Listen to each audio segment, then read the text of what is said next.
SSC result 2025 প্রসঙ্গে কথা বলবো। দেখো অনেকের অনেক কমেন্ট, তারা বলেছে আমি কি পাস করব, আমি কি প্লাস করতে পারবো, আর পাস না করলে কি করব, সমাজে আমি মুখ দেখাবো কিভাবে।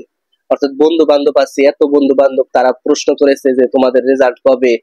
আমি কিন্তু কিছু উত্তর দেই না, এমনটা কিন্তু অনেক শিক্ষার্থীর মন্তব্য। তো তাদের উদ্দেশ্যে বলবো, আবার কিছু কিছু শিক্ষার্থী আমাকে লিখেছে যে আমার এমসিকিউ তো 6, 7, 8টা হবে, সেক্ষেত্রে আমি পাস করব কিনা সেই বিষয়টাও আজকে জানিয়ে দেব। তো মূল টপিক চলে যাওয়ার আগে একটি রিকোয়েস্ট থাকবে, যারা এখনো নতুন অবশ্যই চ্যানেলটি সাবস্ক্রাইব করে রাখো, কারণ সামনে সকল আপডেট আমার কাছ থেকে পাবা।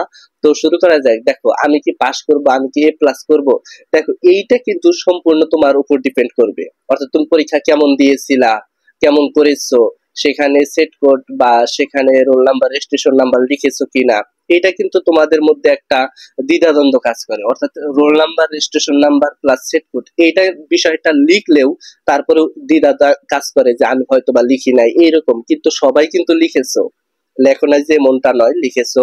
আর সেই সাথে পাস করার জন্য যে মার্ক লাগে সেই মার্কের উপর ডিপেন্ড করে যদি তুমি লেখো, এখন পাস করতে সাপোজ 23 মার্ক লাগে এসিকিউ তে, সেখানে হয়তোবা তুমি 30 মার্কের অ্যান্সার করেছো, তাহলে কিন্তু পাস করা অনেকটাই টাফ ব্যাপার হবে। যখনই তুমি 50 মার্ক বা 65 মার্ক বা 70 মার্কের অ্যান্সার করবা, তখন কিন্তু সেখানে পাস করা ইজি হবে।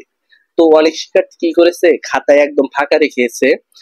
শিক্ষকেরা আমাদেরকে যে তথ্য জানিয়েছে তার উপর ভিত্তি করে বলতেছি যে অনেক শিক্ষার্থী খাতায় একদম ফাঁকা রেখে আসছে, তাদেরকে কিন্তু কিছুতেই পাস দিতে পারি নাই, এটা কিন্তু শিক্ষকের মন্তব্য। তো তারা কিন্তু পাস করে নাই। আবার কিছু শিক্ষার্থী এ প্লাসের, অথচ 3টা 4টা সৃজনশীল লিখেছে, খুব ভালোভাবে লিখেছে, খুব ভালো নাম্বার দিয়েছি, কিন্তু তারপরেও আমরা নাম্বার দিতে চেয়েছি, কিন্তু সৃজনশীলতা নাই, সেক্ষেত্রে কিভাবে নাম্বার দিব, সর্বোচ্চ নাম্বার দেওয়ার চেষ্টা করছি। আবার কিছু কিছু শিক্ষার্থী আছে তারা অনেকটাই ভালো করেছে, একটু নরমাল করলেও সেক্ষেত্রে সম্পূর্ণ সৃজনশীল লিখেছে। 7টা সৃজনশীল আসলো বা 11টা সৃজনশীল আসছে, সেখানে 7টা লিখতে হবে, সেই 7টা সৃজনশীল লিখেছে, সেক্ষেত্রে আমরা পূর্ণাঙ্গ নাম্বার দেওয়ার চেষ্টা করেছি এবং শিক্ষকেরা কিন্তু এমনটাই করেছে। সেক্ষেত্রে তারা কিন্তু পাস করবে বা তারা এ প্লাস করবে। তো দ্বিতীয়ত, পাস না করলে কি করব। দেখো পাস যদি না করো সেক্ষেত্রে অপশন আরেকটা আছে, সেটা হচ্ছে বোর্ড চ্যালেঞ্জ। অবশ্যই তোমরা বোর্ড চ্যালেঞ্জ করবা। বোর্ড চ্যালেঞ্জ হচ্ছে একটা সহজ ও সাবলীল প্রক্রিয়া, এটা তোমরা সবাই করতে পারবা। অর্থাৎ বোর্ড চ্যালেঞ্জ সবাই তোমরা করতে পারবা তোমাদের রেজাল্ট পরিবর্তন হওয়ার জন্য। এখন অনেকেই হয়তো বা ভাবতে পারো যে বোর্ড চ্যালেঞ্জে যদি আমার নাম্বার কমে যায়, আগে তাও নাম্বার একটু ভালো ছিল, বোর্ড চ্যালেঞ্জ করলাম নাম্বার কমে গেল, এমনটা হবে না। বোর্ড চ্যালেঞ্জে হয় নাম্বার বাড়ে, কিন্তু কখনোই কমবে না। এটা অন্য ভিডিওতেও বলে দিয়েছি, এবং বোর্ড চ্যালেঞ্জ কিভাবে করতে হয় এ নিয়ে ভিডিও আসবে, ভিডিওটা অবশ্যই তোমরা দেখে নিবা। আর সমাজে আমি কিভাবে মুখ দেখাবো, বন্ধু বান্ধবের সামনে কিভাবে যাব, দেখো এর জন্য তোমাকে পারফেক্টলি বাসায় থেকে তোমাদের রেজাল্ট বের করতে হবে। তোমার সমাজে যে রেজাল্ট বের করার দরকার নাই, তোমার একটা হাতে স্মার্টফোন আছে, এমবি আছে, তুমি অনলাইনে প্রবেশ করো, অ্যাপসে ঢোকো কিংবা এসএমএস এ যাও, কিংবা তোমরা লিংকের মাধ্যমে মানে তোমাদের রেজাল্টটা দেখো, তাহলে কিন্তু দেখতে পারবা এবং সে অনুযায়ী বাসায় একটা বলতে পারবা। তোমার ফেল আসছে, তোমার ফেল এ প্লাস আসছে, সেটা তোমার বাসাকে জানিয়ে দাও, জানিয়ে দাও, তারা কিন্তু বুঝতে পারবে।